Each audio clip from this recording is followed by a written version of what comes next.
when something happens to you, you don't deny it, you defy it. And I was defiant that I'm going to beat this, I'm going to handle this. That there are people who many times when something happens to them, that they embrace it from a place of fear and it takes them out. And L.C. Robinson said, things may happen to you and things may happen around you, but the most important things are the things that happen in you. And you have to stand up inside yourself and deal with it and handle it. So fortunately, that never bothered me, but I had sciatica pain. The easiest thing I've done was to get out from under the labels and to live the life that I live. The most difficult thing I've ever done was to believe that I can do it. What's the difference?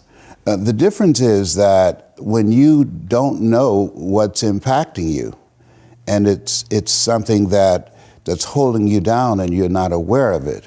The great anthropologist Margaret Mead was in a restaurant in London, and a guy was serving her and said, "There are several Americans here tonight." And she said, "Is that right?" "Yeah." So let me know when you serve them dessert. I'll tell you exactly how many are here. He said, "Oh, you couldn't possibly." And so he came back and said, "Okay, I've done it." And she got up and she walked around and she came back and she said, "There are around 25 here." And he looked at the roster. "How did you know that?" Say, "In America, we eat differently from you when we eat a dessert. You eat it from the crust toward the tip. We eat it from the tip toward the crust. When you eat a slice of pie, how do you eat yours?" Definitely, yeah, from the tip back to the crust, for sure. Yeah, okay, and so there are things that when you, in my situation, when you live in a dominant culture that is designed to destroy your sense of self and your belief in yourself, and you have to learn ways in which you can begin to connect with this power that you have within yourself to handle where you are. The key is to be constantly in a perpetual process of discovering the truth of who you are and fighting constantly to look for ways in which you can escape the inner conversation. I speak to audiences around the world, and I train speakers as well, and I tell them that when you speak, that there's an objective that you want to achieve when you speak to an audience, because how people live their lives is a result of the story they believe about themselves. So you as a speaker, when you speak in this program, when people see you, what you do is distract, dispute, and inspire. You distract people from their current story with your guests and the questions that you ask.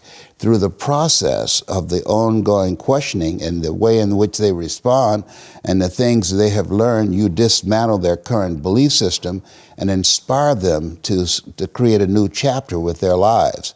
And so, but that's an ongoing process of constantly interrupting that conversation, what psychologists call your self-explanatory style, because life is going to beat up on you in so many ways, and many things, they come back, negative thoughts and how you feel about yourself, they don't die. They come back once you stop doing the maintenance work on your mind, listening to motivational messages, going to seminars and workshops, spending time quietly listening to the still small voice within. Who am I really? Is this really me? Am I giving my best? Am I just reflecting what's around me? Because all of these various things affect how we show up in life. And so having a strategy to continuously find ourselves reaching higher. Robert Schuller had a book, is not very popular, but I loved it.